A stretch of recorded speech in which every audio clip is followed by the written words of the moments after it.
Plus de 55 000 ouvrages vendus par an, les éditeurs de guides touristiques posent leurs jalons. C'est le cas de deux jeunes éditrices, Florie Baudin et Lucille Pachot. Elles ont récemment créé une maison d'édition spécialisée dans le voyage. Il va falloir qu'on s'occupe de San Francisco.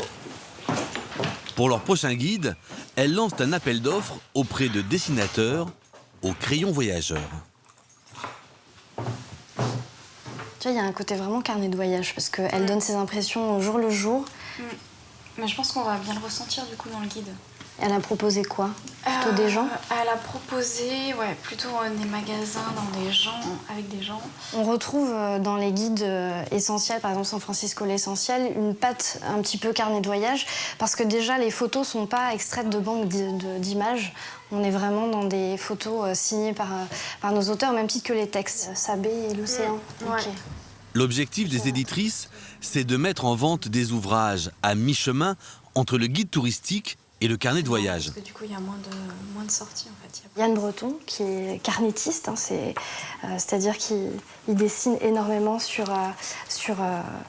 le Japon, il le parcourt extrêmement régulièrement. On a une mise en page, des textes, des photos qui sont très personnels, qui sont un regard très engagé sur la destination. Donc c'est tout ça en fait le carnet de voyage, c'est associer à la fois des expériences, des rencontres, des impressions de voyage et aussi des choses plus pratiques, un regard vraiment de voyageur lambda. En quelques années, leur maison d'édition a publié une vingtaine d'ouvrages vendus 7 €. Tirés à 2000 exemplaires, tous sont écoulés.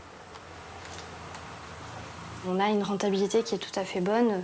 Aujourd'hui, ça fait un peu plus de 3 ans qu'on fait ça. On existe encore, ce qui, dans l'édition, on peut parfois, il y a parfois quelques dommages collatéraux. On est toujours là et aujourd'hui, on arrive à en vivre aussi, ce qui n'est pas forcément le cas de l'édition indépendante à chaque fois. Donc on a réussi en tout cas à trouver quelque chose qui séduit les lecteurs quelque part. La mode des carnets de voyage dépasse le domaine de l'édition.